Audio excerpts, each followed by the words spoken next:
Achronim, Rabbi Begun, Rav Ettinger, Rav Liftman, my dear friend, Rabbi Yosef West, members of the West family, Morev Rabbi Isai. I wasn't really planning on speaking. My job as a Sofer at a Siyum Sefer Torah is usually only visual.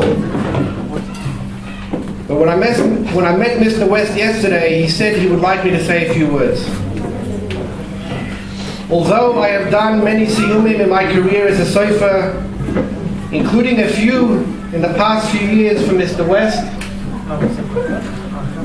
both L'zech and Nishmas his dear wife Helen, and also in honor of himself last year, this Siyum Sefer Torah stands out as being indeed extremely special. A Sefer Torah being dedicated in memory of the Kedoshim of the Holocaust is a moving experience in itself. But to do so here in Yerushalayim HaKodesh makes it even more meaningful. We all know the story of how Moshe Rabbeinu asked HaKadosh Baruch Hu for forgiveness after the sin of the golden calf, the Chet HaEgel. His defense of Bnei Yisrael was rather strange. He argued that they should be forgiven dafka because of the fact that they are Am Kshei Oref, a stubborn and stiff-necked nation.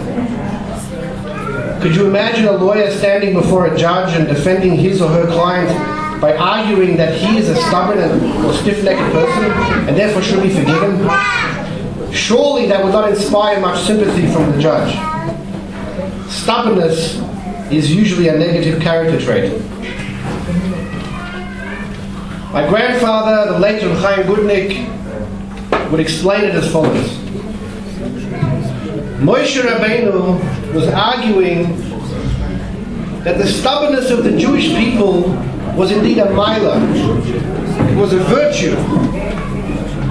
It was this quality of being stiff-necked and stubborn that kept them faithful to Hashem despite all the challenges and persecution they faced as a people throughout history. Throughout the ages, many people have wondered, what is the secret of the Jews that allowed them to survive against all odds? Not only to survive, but to flourish. Many other nations would have disappeared long ago. My grandfather was the rabbi of a shul for Holocaust survivors in Elwood. He watched his balabatim in shul wrapping their tefillin straps over the numbers tattooed in their arms. He saw this stubbornness on a daily basis.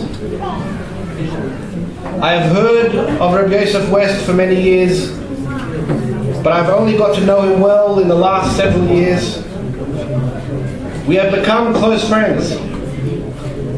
The more I get to know him, the more I realize that if we all want to see a dugma chaya, a living example of Moshe Rabbeinu's defense of the Jewish people, all we have to do is look at him.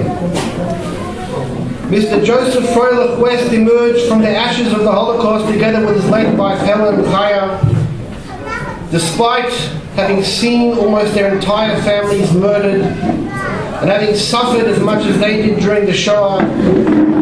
They did not lose their faith or give up hope. Instead, they worked hard to rebuild their lives.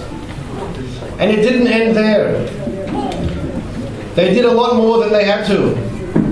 Mr. and Mrs. West were one of the founders of Caulfield Shul, one of the biggest shuls in Melbourne, Australia, where I work as a Sofer.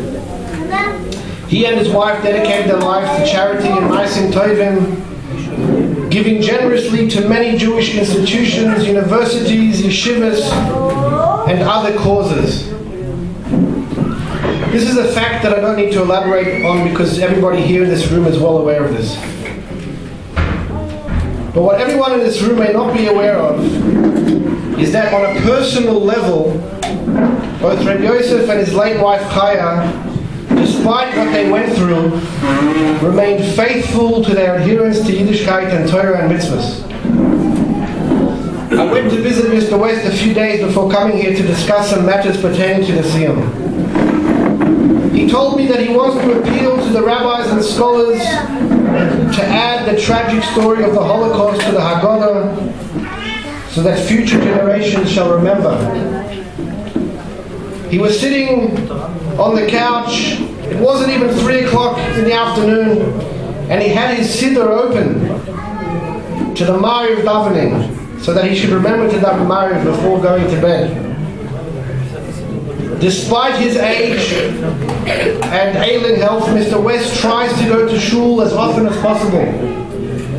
And his late wife Helen would fast on the Bahab fasts, which are not even required by halacha, despite the doctors ordering her against it. Mr. Joseph West is a man who saw with his own eyes how they burned down our shuls and our yeshivas and how they desecrated our Sefer Torah. But Am Kshei Orefu, he is here today as stubborn as ever. And you have to be pretty stubborn to fly 24 hours at his age from Melbourne to Israel. And here he is in Yerushalayim, Yirah Kodesh, Baruch Hashem, sitting in one of the most prominent yeshivas in Eretz Yisrael, which he helped to rebuild, to build, dedicating another new Sefer Torah, this time in memory of his dear family who were murdered at Kiddush Hashem during the mass killings in Kosovo in 1940. Picture? Right by you, behind you. Mr. West has a black and white photograph hanging on the wall in his dining room, which he has shown me many times.